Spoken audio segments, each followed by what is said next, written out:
Pour la situation qui est de l'eau et de l'électricité, nous avons effectivement été sensiblement impactés par les dernières pluies. Et de ce qui concerne la production d'eau, sur les 7 usines de production d'eau dans la ville de Kinshasa, 3 ont été sensiblement impactées. Il s'agit de l'usine de Lemba Imbu, l'usine de Njili, ainsi que l'usine de la Lukaya. Alors, comme vous avez si bien dit, ce sont des points de captage. C'est à ce niveau-là que nous avons des captages d'eau pour le traitement et c'est pratiquement ces usines-là qui ont été le plus impactées.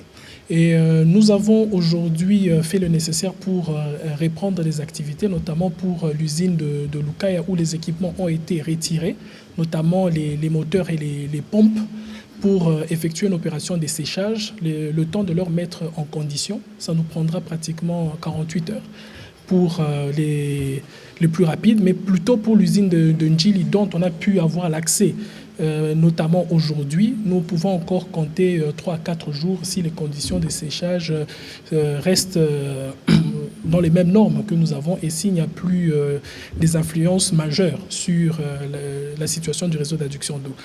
Pour ce qui est du secteur de l'électricité, l'impact était d'abord préventif parce que nous avions eu au samedi pratiquement 159 cabines qui ont été mises hors service. Certaines étaient dans les zones qui ont été pratiquement impactées, mais aussi on a fait de la prévention aussi pour éviter qu'il y ait des électrocutions. Oui, des électrocutions et des conséquences assez plus dramatiques. Et aujourd'hui, nous pouvons dire qu'à lundi, nous avons pratiquement 38 cabines seulement qui sont hors service et 121 cabines ont été remises en service. Dans la zone ouest de Kinshasa, nous avons connu un écroulement des lignes.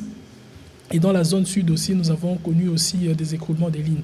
Nous sommes en train de faire le nécessaire aujourd'hui avec les équipes de la SNEL pour pouvoir reprendre les différentes lignes affectées. Mais la tendance pour le secteur de l'électricité aujourd'hui s'annonce beaucoup plus mieux parce que nous avons pratiquement près de 70% des cabines qui ont été reprises. Donc nous attendons dans les 48 heures que nous reprenons encore l'usine de la Lukaya ainsi que l'usine de la Lukaya, elle est située où? C'est pratiquement dans la commune de Mongafula. C'est entre Kinshasa et le Congo central? C'est à l'entrée, je peux considérer ça à l'entrée de la ville, donc aux abords de Kimwenza. L'usine de Njili, c'est pratiquement 330 000 m3 d'eau par jour, ce qui fait que c'est pratiquement l'usine la plus importante en termes de production d'eau potable qui est affectée. Et c'est pratiquement 14 communes qui sont affectées par ce problème.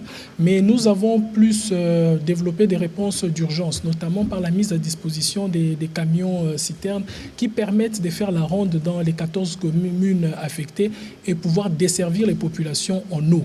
Et ça reste des solutions d'urgence, mais nous avons fait aussi une concentration sur les sites sur lesquels on a placé les personnes affectées, notamment au stade du Tata Raphaël et au stade de Marty, où nous avons positionné des camions d'une capacité de pratiquement 20 m3 de capacité pour pouvoir essayer un peu de desservir en eau à toutes ces populations.